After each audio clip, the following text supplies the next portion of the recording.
Hi, friends. AI is super cool, but sorry, it's not perfect. And we're still learning about some of the problems and dangers it can have. That's why it's so important to explore AI with a parent, teacher, or guardian to keep things safe. AI is amazing, but your safety always comes first. Ready to dive in together? Let's go.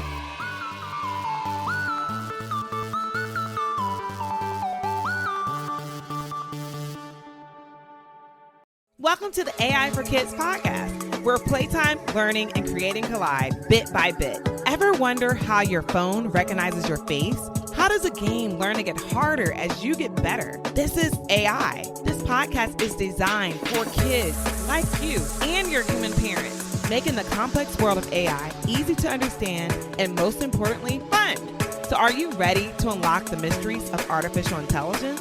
Subscribe and join us on AI for Kids.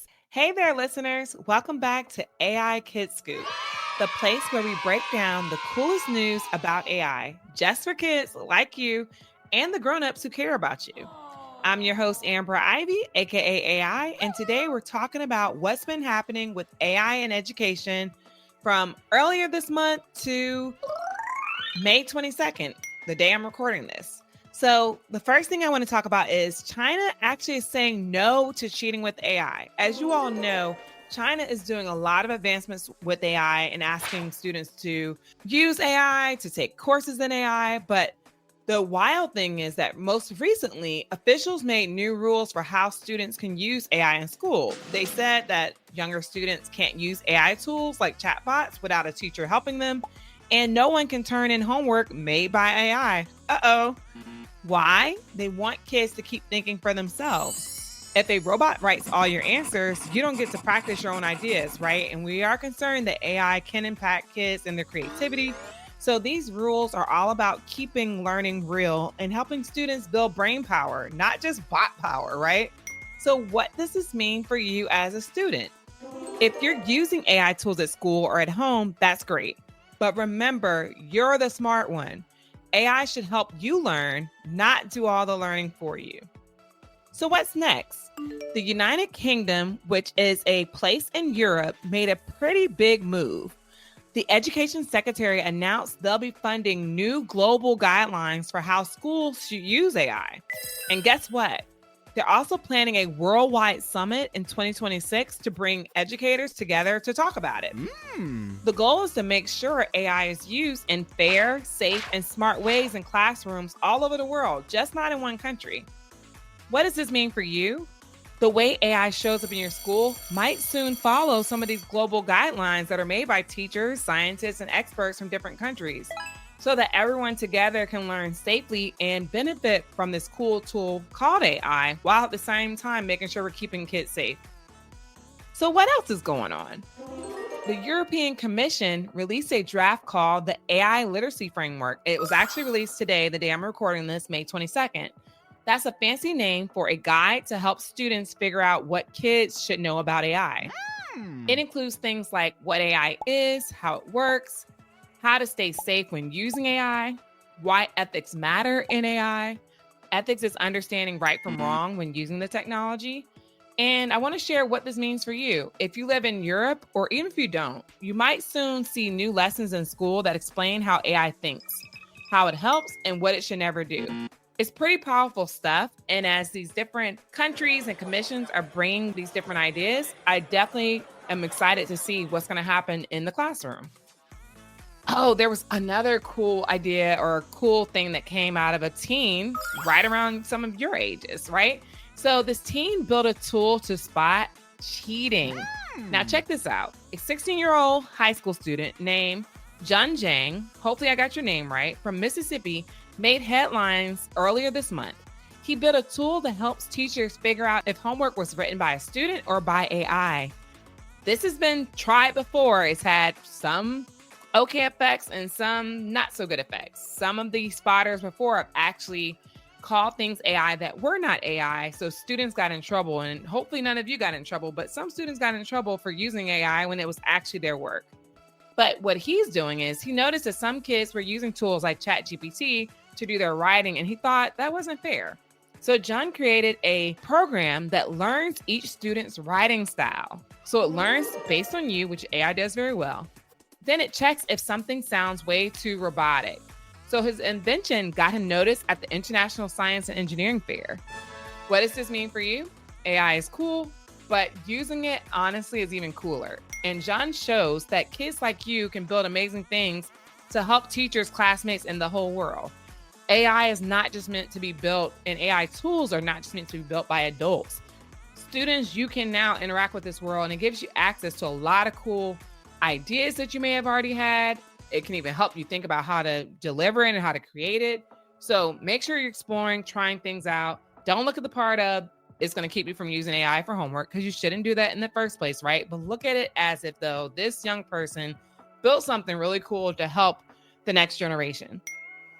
So what else is going on? There's a smart new math tool out of France. A company in France called, probably going to mess this name up, Pixie Science, Pyxi Science, shared exciting news.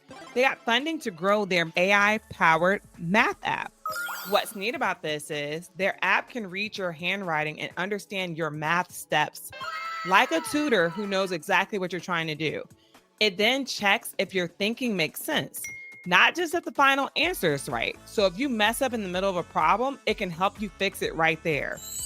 This is amazing, super cool, and allows us to get that more personalized interaction with AI.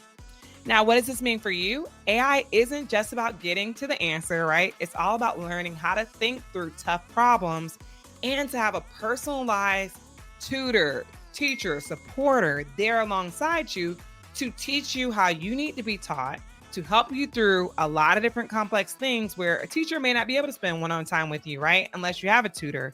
But with tools like this, your math work might feel a little less tricky and a lot more helpful if it helps you to understand where you messed up, how to improve, so then you can do it better the next time. So I know you're wondering, what else do I have on this list?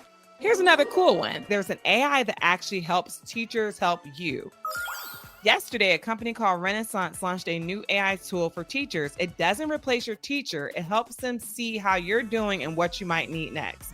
So if you're doing well in reading but need help in math, the AI can point that out. It's like a super helper that makes sure your teacher knows where you shine and where you need boosts or help.